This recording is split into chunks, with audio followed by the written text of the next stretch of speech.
Welcome back to another life-impacting episode of GCK Daily. Jesus Christ, the source of eternal life, is here and ready to meet with you. We've all had that one thing that was hard for us to give up as a child. It could have been a favorite jacket, a teddy bear, a toy, even a soothing habit like a thumb sucking. And we can all say that had we not given those things up, we wouldn't have gotten a better thing that brought us into the next phase of maturity. This is also true in our relationship with Jesus Christ.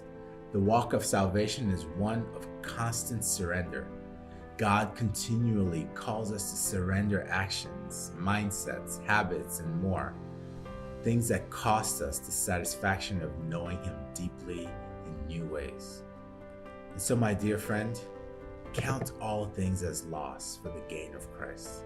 As you surrender, your eyes will be open to further to see the beautiful revelation of Christ's person.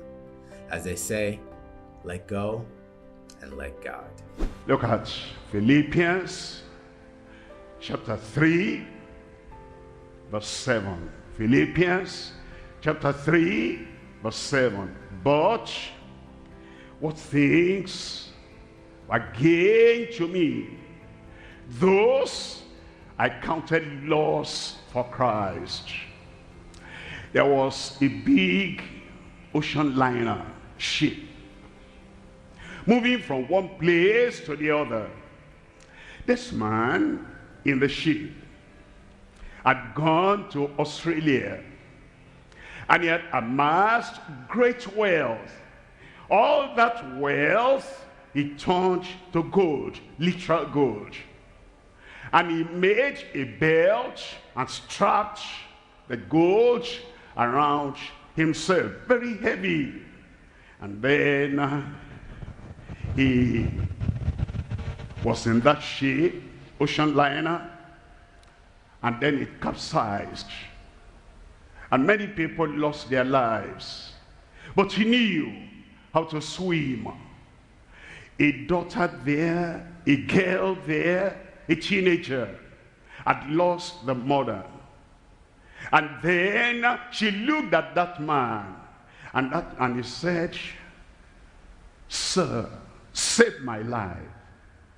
And the man knew the weight of the gold was so much already that to even swim to shore will be a challenge. And then looked at these teary eyes of the teenage girl that said, "Sir, my mother is gone, daddy gone, all drowned. You are the only one I'm looking up to. Save my life." That rich man with the gold around him thought about it. I cannot keep this gold and save this girl. I cannot take on this girl with the gold. So he unstrapped and threw the gold into the ocean.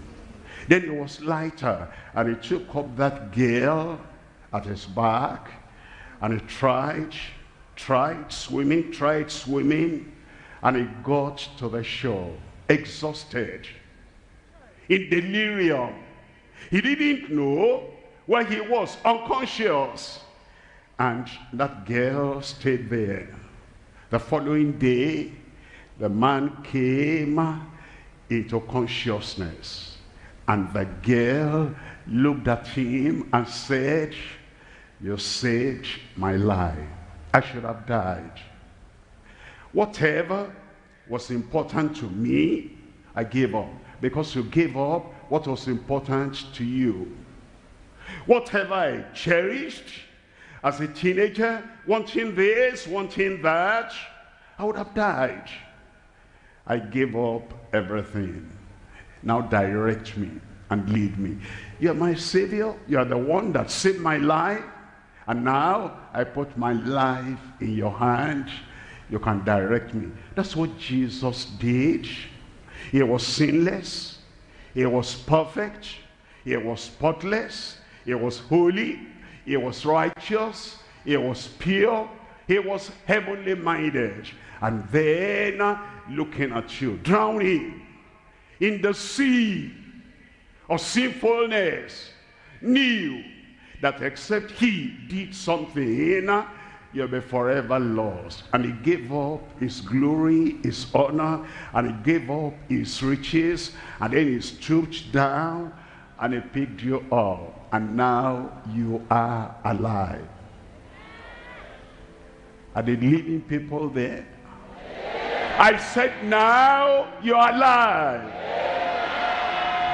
An example that you will soon hear of this is Paul. His story is one of peculiarity because he believed that his life was a testimony of defending the worthiness of God. But when God met him, Paul had to give up everything. He gave up his title, his mindset, and the belief and opinion that had caused him to think that his life as a Pharisee was leading him to worship God. Listen and see how God stripped a religious man of everything that kept him from truly knowing God and experiencing eternal life. That's what Paul realized. He said, an injurious person, a blasphemer, a castaway man, a man too bad to be saved. Now, Peter could not go to Paul. James could not go to Paul. All the people that were scattered about, they couldn't go to Paul. That man was a ferocious lion. He would kill and destroy anybody that came to him. And Jesus left his throne in heaven, and he came down to earth on the dusty road to Damascus and mentioned his name, Saul. Saul, why? What you are doing? Why? Where you are going? Why? All this energy you are spending to destroy people, why? And the things I've done, why? When I was on earth, I healed people. Even some of your relatives will tell you, I healed them. Why? And the man answered and said, I'm sorry, I couldn't tell you why. There was something inside me that was just destructive. What will I do now? Go to Damascus, it will be shown you what you will do. He went there, and God also sent Ananias. God was after him to do him good. And Ananias came there and said, Brother Saul, the Lord who appeared to you by the way has sent me, that your eyes might be opened, and that you will be filled with the Holy Ghost. The scales in his eyes fell off. He began to see the glories of heaven.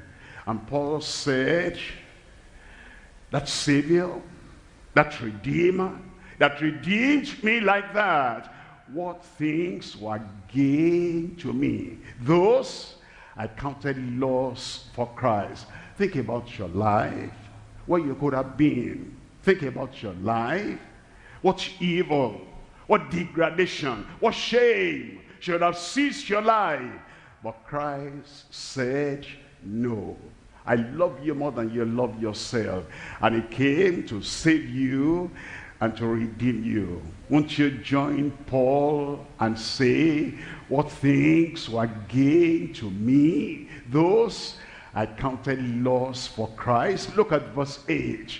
In verse 8, yea, doubtless, I count all things but loss for the excellency of the knowledge of Christ Jesus my Lord, for whom I have suffered the loss of all things, and do count them but dung, that I may win Christ.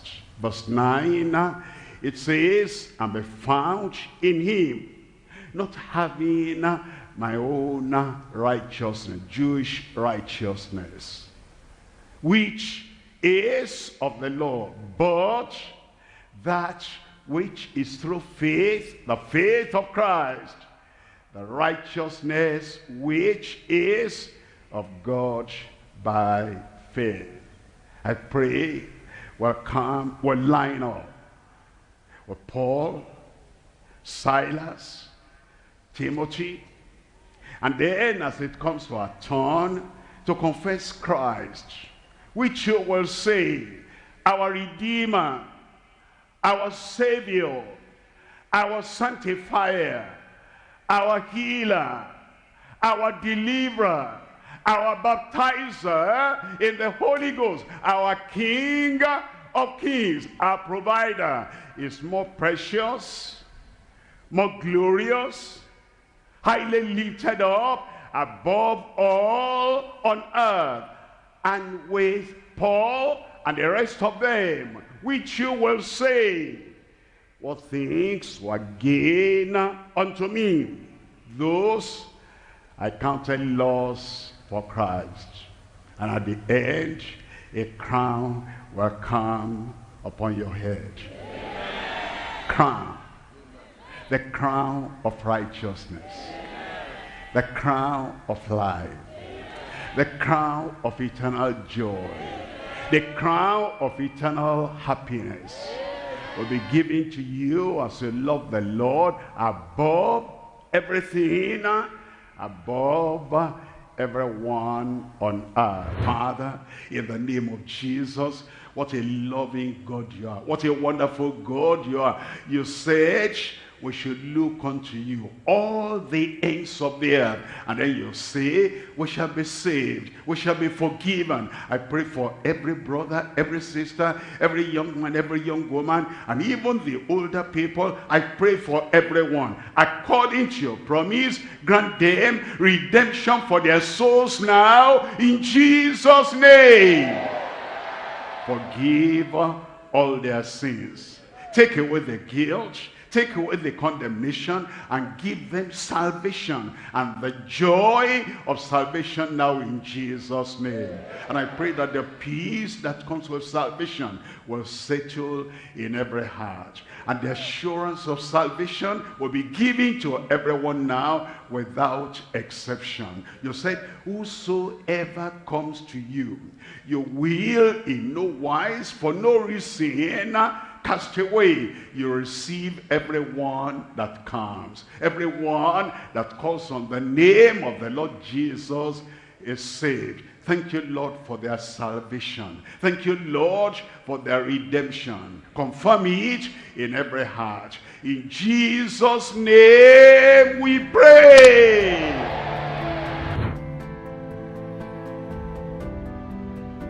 Are you ready? You lay one hand where you have the problem, if possible. Raise up the other hand. As we pray, the Lord will give you complete redemption, complete healing, complete deliverance. And when you hear the final amen, check up, the miracle is already there. Father, in Jesus' name, we bless your name tonight. You are a loving God, the God that cannot change, the God unchangeable, immutable. You said, look unto me, all ye the ends of the earth, and be healed, and be saved, and be delivered. Tonight is the night for everyone. Therefore, Lord, I pray, every sickness, whatever name, come out of their bodies in Jesus' name. Here, over the radio, over the television, online, in every country, in every continent, in every congregation. Touch, heal, deliver everyone in Jesus' name. Blind eyes be opened. Deaf ears be opened.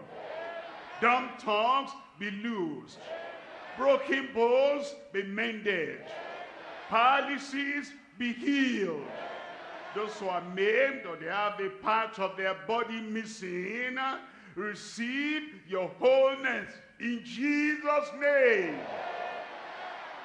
Any demonic affliction, demonic torment, I command that evil spirit, come out in Jesus' name. Madness, come out. Any psychological problem, be healed in Jesus' name. Incurable disease, be healed right now.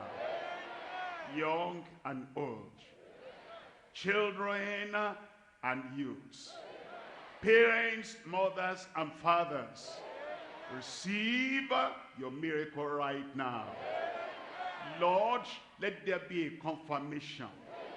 Everywhere, a confirmation. For healing, a confirmation. For deliverance, a confirmation. In every life here present and everywhere that we're connected together, in Jesus' name. It is done. It is finished. Confirmation in your life. It is performed. In Jesus' name I pray. And I just want to be where you are, dwelling daily in your presence. I don't want to worship from afar. Draw me near to where you are. And I just want to be where you are, in your dwelling place forever.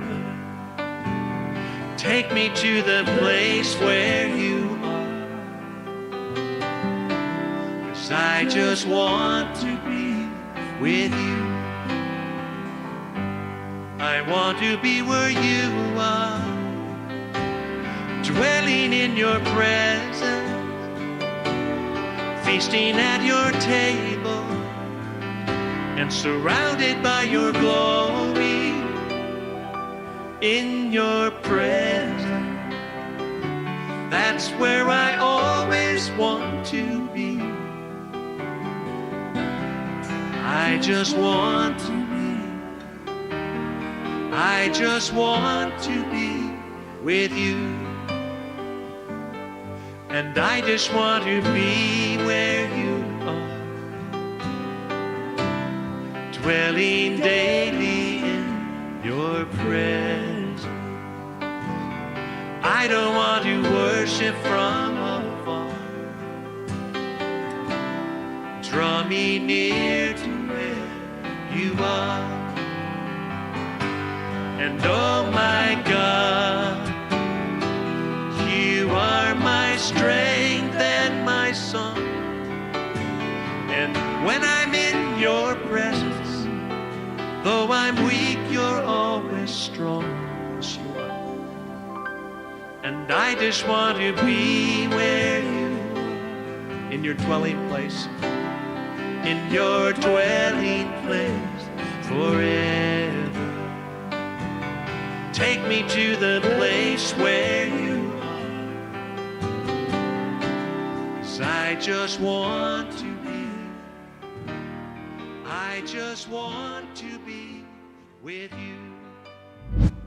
Thank you for joining us for another episode of GCK Daily, the Global Crusade with Kumuyi. We believe that you've experienced Christ's surpassing love for you and his willingness to guide you, bless you, and be with you all the days of your life. He's a friend that sticketh closer than a brother, and you can always depend on him. We are really excited to further connect with you and your family. The easiest way to communicate with us is through our online connection card at gckhq.org/CWC. While there, you can leave us a message about any needs you may have, grab helpful resources to help you with your next steps in your journey with Christ, and please let us know how we can pray for you. We love you, God loves you, we can't wait to meet you at our next Global Crusade. Times and dates are listed on the screen from your specific geographical time zone. Thank you.